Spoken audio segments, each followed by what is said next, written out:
Barchangizga assalomu alaykum aziz obunachilar. Sizlar bilan Kamina Hamrakulov Mirolim. Siz Uzbom TV kanalini tomosha qilmoqdasiz. Bugungi kunda O'zbekiston jahon turizm xaritasida tobora muhim o'rinlar egallab bormoqda. Mamlakatimizning boy tarixi, qadimiy me'moriy obidalari, buyuk allomalar merosi hamda zamonaviy turizm infratuzilmasi mahalliy va xorijiy sayyohlarni o'ziga jalb etib kelmoqda. Ayniqsa Samarqand, Buxoro, Xiva kabi tarixiy shaharlar, shuningdek Imom al-Buxoriy majmuasi va Islom sivilizatsiyasi markazi kabi muqaddas va ma'rifiy maskanlar turistlarni oqimini asosiy yo'nalishlaridan biri bo'lmoqda. O'zbekistonning eng yirik ilmiy madaniy loyihalaridan biri bu Islom sivilizatsiyasidir. Islom sivilizatsiyasining qurilishi Markaziy Osiyoni tarixini dunyoga ko'rsatish maqsadida ko'rilgan. Majmua davlat rahbarining 2017-yil 23-iyundagi qaroriga asosan barpo etildi. Prezident Shavkat Mirziyoyev 2018-yilning 15-iyun sanasida Ramazon hayiti kuni Islom sivilizatsiyasini markaziga poydevorning birinchi g'ishini o'rnatdi. Toshkentda barpo etilgan O'zbekistondagi eng yirik madaniy ma'rifiy majmualardan biri hisoblangan ushbu markazning rasmiy ochilish marosimi shu yil, ya'ni 2026-yilning 17-mart kuni bo'lib o'tdi. Prezident Shavkat Mirziyoyev Miramonovich Islom sivilizatsiyasi markazi haqida "Mening 9 yillik armonim bu. Bu loyihani yurak chizgan" deb ta'kidladi. Dastlab Prezident Shavkat Mirziyoyev Miramonovich shaxsan o'zi markazda yaratilgan sharoitlar, boy ekspozitsiyalar va yangi tashabbuslar bilan tanishgan. Qur'oni Karim zaliga kirib, mazkur maskanda yaratilgan ma'naviy muhit va noyob ekspozitsiyani ko'zdan kechirdi. Markazga hadya etilgan va xorijdan xarid qilingan qimmatbaho tarixiy artefaktlar ko'rgazmasini ko'zdan kechirdi. Davlat rahbari Islom sivilizatsiyasi markazining faxriy mehmonlari kitobiga dastxat qoldirdi. Islom sivilizatsiyasi markazining Qur'on zalida prezidentga namoyish etilgan maxsus mapping gologramma, unda Qur'onning nozil bo'lishi jarayoni gavdalantirilgani yanayam barchani lol qoldirgan. The Washington Post nashri Toshkentda Islom sivilizatsiyasi markazi ochilganini yozdi. Shuningdek, Forbes jurnali Toshkentdagi Islom sivilizatsiyasi markazini Yevroosiyodagi yangi geomadaniy markaz deb atadi. Nashr markaz ochilishi faqat madaniy voqea sifatida emas, balki kengroq geomadaniy va geostrategik jarayonlar bilan bog'liq hodisa sifatida baholangan. 13-aprel kuni Toshkent shahrida joylashgan Islom sivilizatsiya markazi Guinnessning rekordlar kitobiga kiritildi. Markaz muzeyi Islom olamidagi eng katta muzey deb tan olingan. Bino 3 qavatdan iborat bo'lib, uzunligi 161 metr, eniga esa 118 metrni tashkil etadi. Gumbazning balandligi 65 metr, umumiy foydalanish hududi esa 42 ming kvadrat metrdan ziyod. Aynan shu noyob ko'rsatkichlar uni Guinnessning rekordlar kitobiga kirishiga sabab bo'lgan.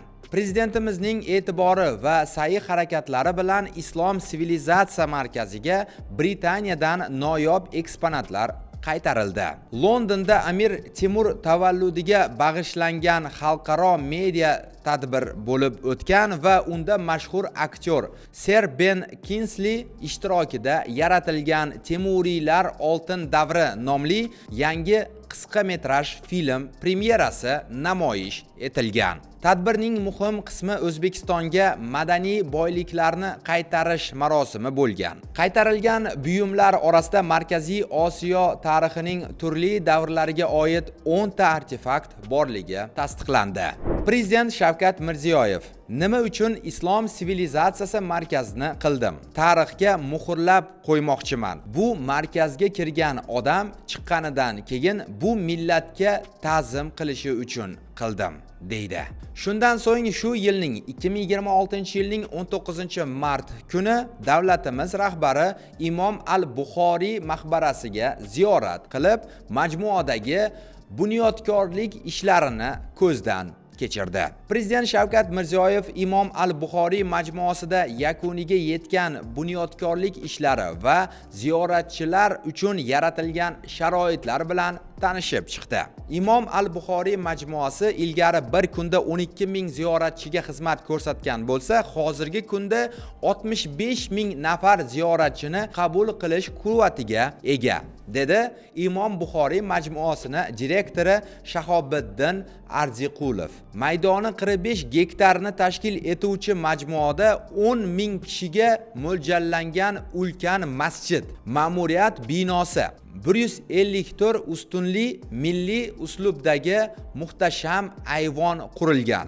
Shuningdek, 4 yulduzli, 3 yulduzli mehmonxonalar, oilaviy mehmon uylari hamda avtoturargohlar barpo etildi. Mazkur obyekt to'liq kommunikatsiya tarmoqlari bilan ta'minlanib, hududida obodonlashtirish ishlari amalga oshirildi.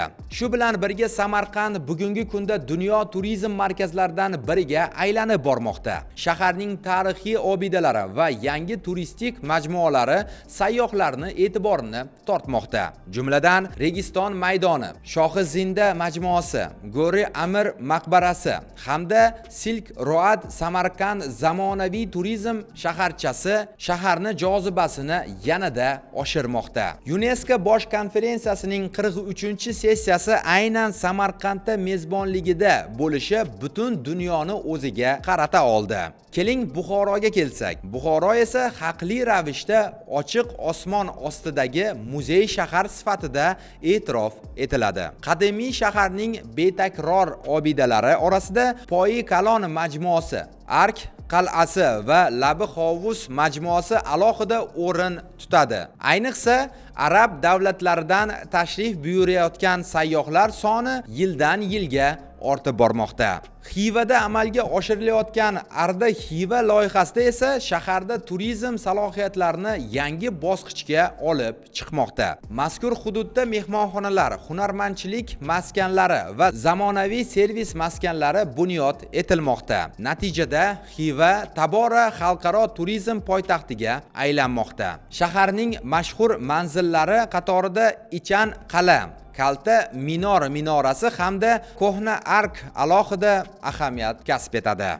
Bugun O'zbekistonning har bir hududi o'z tarixi, madaniyati va zamonaviy taraqqiyoti bilan sayyohlarni chorlamoqda. Bu esa mamlakatimizni turizm sohasidagi yuksaklari va xalqaro nufuzlarini ortib borayotganidan dalolat beradi. Siz esa ushbu o'zgarishlarga qanday fikrdasiz? Albatta izohlarda o'z fikringizni yozib qoldiring. Hozirgi kunda O'zbekiston yangi O'zbekiston qadamini ilg'ari olib bormoqda. Videorolik ostiga like bosing va kanalga obuna bo'ling. Kelgusi videoroliklarda ko'rishguncha sog' bo'ling, omon bo'ling.